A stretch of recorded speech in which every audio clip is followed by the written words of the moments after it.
Racism. Many argue that racism no longer exists, while others argue that a new form of covert racism has taken over our lives. William Chin states that the era of covert racism began during the civil rights movement of the 1960s, when explicit views of racial superiority were viewed with an opprobrium. Decades later, covert racism persists along with the struggles against such racism. Racism that is less obvious is potentially more harmful because it can be harder to confront with affirmative action. But what I think is one of the most problematic issues is why a division between overt and covert racism exists in the first place. The reason we don't see our acts of covert racism as outright blatant racism is that we aren't taught to do so. We've somehow managed to incorporate these racist behaviors and rituals into our own culture.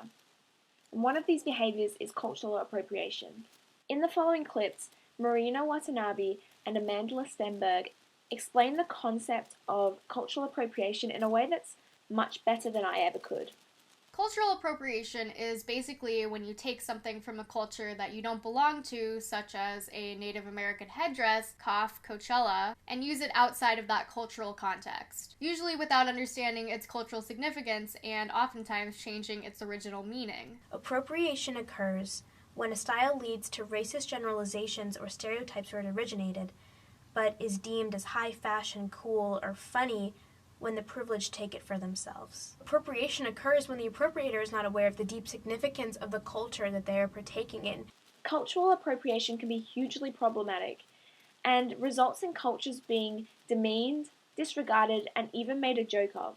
These types of behaviors can then hugely set us back in striving to acknowledge multiculturalism and steering away from a society based on white superiority.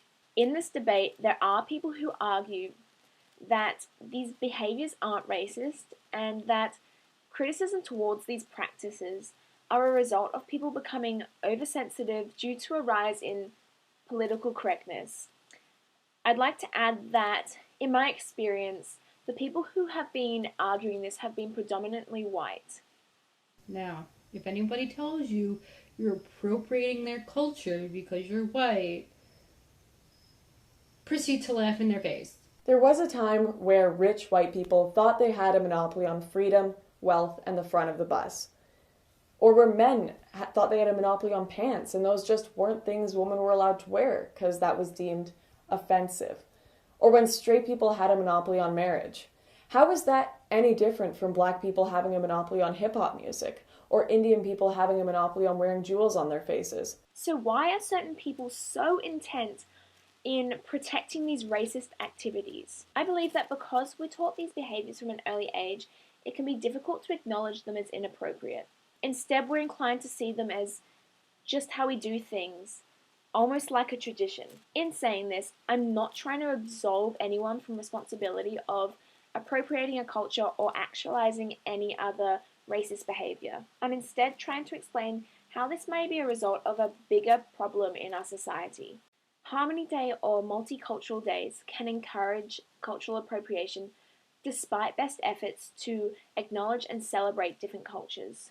Harmony Day is celebrated annually on the 21st of March in Australia and aims to spread a message of everyone belongs.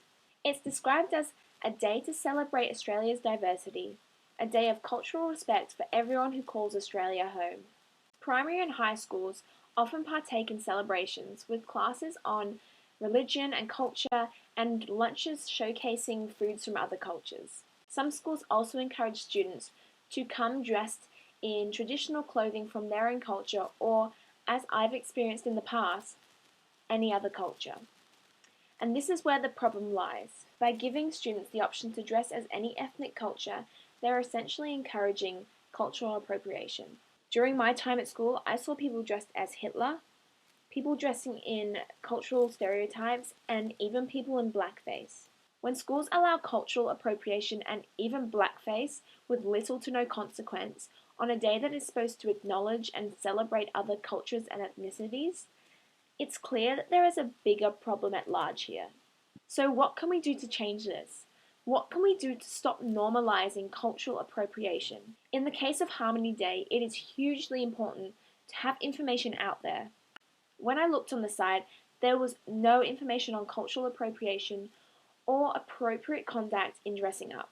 As a first step, schools need to be educated in how students and teachers can celebrate culture respectfully and, in turn, impose restrictions on racist behavior.